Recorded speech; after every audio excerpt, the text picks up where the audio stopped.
Hello everybody, and thanks for coming back to my channel. If you're new here, I'm a full-time reseller.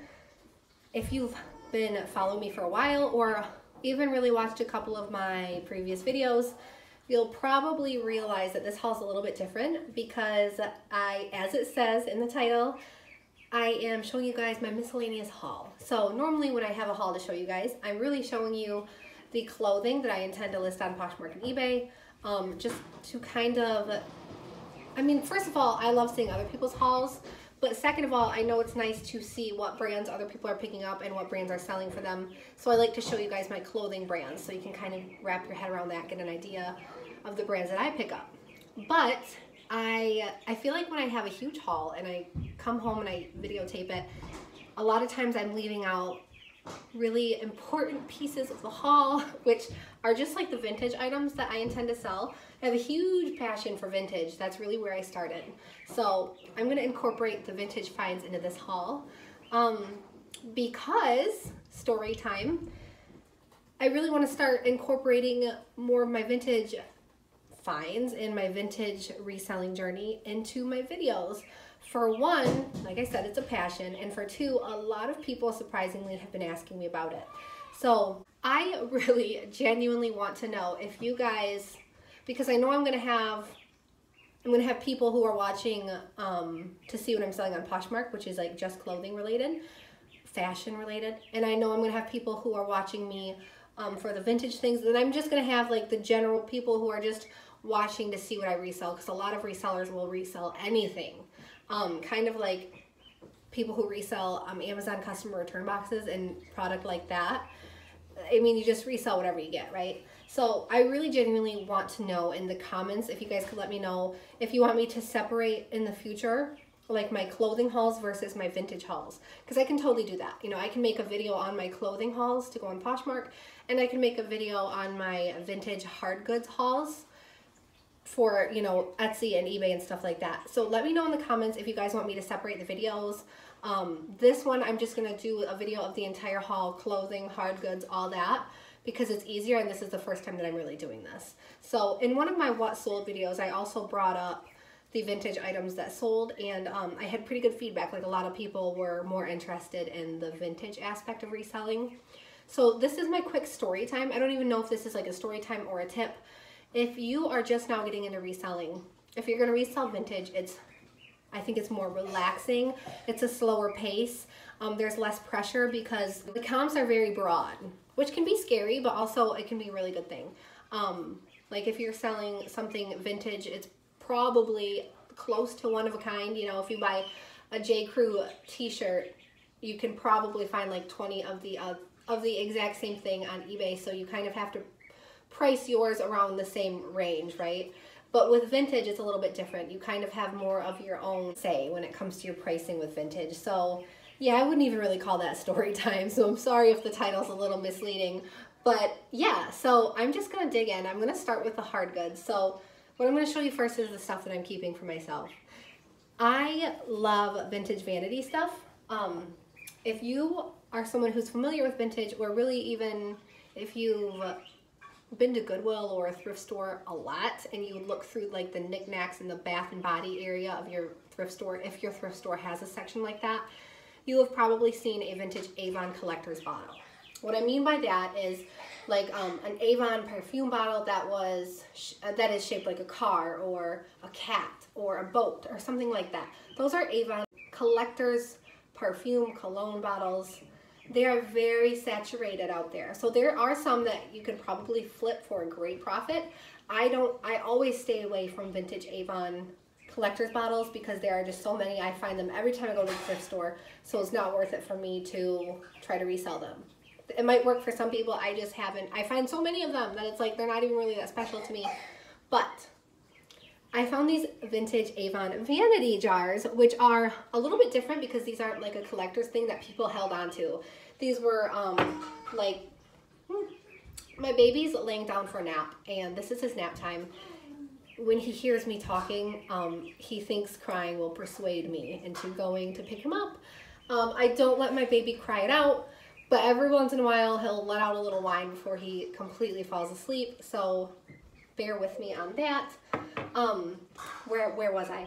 These were not meant to be like collector's items. These are just like vanity jars. Like if you went and bought setting powder today at the store, would you keep the container? Probably not. You know, when you're done with it, the container gets recycled, whatever. So these are harder to find, and they're like pastel. So I found this huge drop off of Avon vanity jars that are from the 40s, 50s, and 60s. Like, I'm not going to show you guys every single one, but I paid $1 each for them. And this one, like this scent was released in 1947. So that's older, right? Yeah, as you guys can see, they're just really special. They're really pretty. I'm getting tongue-tied because I'm excited. I'm keeping these for myself. These are not going to go up on Etsy. I want to make I want to get like a little mirrored vanity tray and put my vintage vanity finds on it. Like this container, it says beauty dust, right? So this is just like super unique, super cool. I couldn't leave these behind. So enough with the Avon rant. If you see things that are like, vintage vanity is a good flip. It's a good resale. But you have to know what you're looking for. You know, if you get like something that's really saturated, that they have a lot of, that most people held on to, obviously the resale value isn't really going to be there. No, you know what? I'm not showing you guys clothes yet. I'll stick with the vintage for now. And then I'll show you guys the clothes. So if you're just interested in the clothes, just fast forward the video a little bit. I found this vintage dog tin, which when I first saw it, I couldn't tell, like, is this one of those items that they reproduced to make look vintage? If you have any grandkids or kids, you are probably familiar with the fact that Fisher-Price released a huge line of vintage throwback toys, which confused a lot of people. There were a lot of them listed on eBay as authentic vintage, but they are not. So I thought this might be one of those things, but it felt really heavy, and after looking around, I realized it was made in Japan, which is a sign that it is true vintage and it's older. I want to take a quick interruption and also say that in the future, I want to make videos on just vintage and focus some videos on how to look for just vintage, what to look for. Yeah, totally like vintage, vintage content, right? So I'm going to separate them. I'm not like changing my channel into, oh, I'm only doing vintage. I've always done this, guys. I've always bought clothing and vintage stuff, but I've really only recorded like my clothing reselling journey. Not totally sure why. I think there was a huge audience for it, right? And with vintage stuff, it's just there's so much variation that I was afraid to show you guys my vintage finds and give you guys like the wrong comps on it or mislead you guys into thinking something's valuable because it's vintage. I guess I was just afraid of that, right? So yeah, in the future, I know a few people have brought it up on my YouTube channel and my Instagram on if I can like expand more into giving you guys information about like what to look for when it comes to vintage and not even that, just like tips and like recording my journey like I do with my clothing sales. So I do want to do that in the future because like I said, it's totally a passion of mine. Moving on, I'm trying to shoot through these. I don't want to like leave you guys just hanging around while I show you random things that I found. I found this vintage tin. This one was easy. I looked around 1959 around a bit and saw 1959 right here. I'll probably sell this for between $15 and $25. So vintage tins, just like toys, they make a lot of them nowadays to look vintage, but they're obviously just reproductions. So it can be, if you're looking at a big pile of tins, like one of my Goodwills always has this huge pile of tins, and they're always just like recent Christmas tins and stuff like that. But I can usually tell by like fistling my hand around in there a little bit and just feeling for like a heavy, nice, heavy duty tin. So older tins are just a little bit heavier, most of them, in my opinion, than their newer counterparts. I did sell a tin from the 1940s for $59 on Etsy. So tins are definitely a good find. Keep your eye out for tins. Books, guys. Books are such a good flip on Etsy. They're a quick flip. They're so easy to list, and they are so much easier to package. You can send them out media mail for pennies compared to priority mail. I find a lot of vintage books, knock on wood, but I usually don't pick all of them up, obviously, unless they're way older. This one I picked up because it's from 1928, which that's not the sole reason I picked it up. It has this Art Deco font, so 1920s, early 1930s, you think of that whole like Art Deco, that really grand ballroom like Art Deco. Okay, this is Art Deco font. I don't know how saturated this book is. I don't know if there are a lot of copies of it out there, but I think this one will do well on Etsy. And it is this beautiful royal blue color, maybe like electric blue. I'm just gonna show you guys this for the hell of it. I bought this for my son. He's at school right now, but when he gets out of school, he's really gonna lose it. These are like $20 or $30 new, and these are a newer toy, and it works, but if I turn it on, it doesn't shut up. It's like a weird, scary looking Furby, but I paid 59 cents for it, and it's really clean, and it feels like it was just purchased, so I couldn't leave it behind. Okay, now I'm moving on to the clothing. I also found these really beautiful Banana Republic heels. So I don't always pick up Banana Republic shoes, although they're great quality, but these ones are so beautiful. And I paid up for them, which means I paid $6 for them, which to some people, that's like a baseline price for shoes at Goodwill, but my Goodwill usually has shoes for like $4 and under. So yeah, I paid up for these. But I think I will list these between $30 and $35. I don't know if they'll sell for that, but that's where I'm going to start them because they're really pretty. I also found this J. McLaughlin beautiful little blouse. I just bought a J. McLaughlin dress from Goodwill, and I put it on eBay, and like the next day I got an offer for $35. I was greedy and I didn't accept the offer because I had just listed it. I also found this new with tags swimsuit, swimsuits for all. I only buy swimsuits if they're new with tags. The comps on this brand weren't like anything crazy, but I think I can list it for like 20 bucks and get it out the door. Plus it's like the perfect season. I also found this is absolutely beautiful. I'm really at a loss for words. And that's not even me being dramatic. I don't know if some of you can tell by the label, this is vintage, made in USA. I was looking for the Women's Workers Union tag, which is another sign that something is vintage. You can always look for one of those.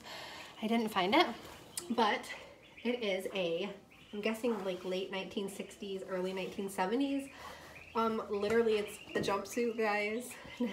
Or stringy straps, which are super trendy right now, on top of everything, and it has like a little button cuff at the bottom.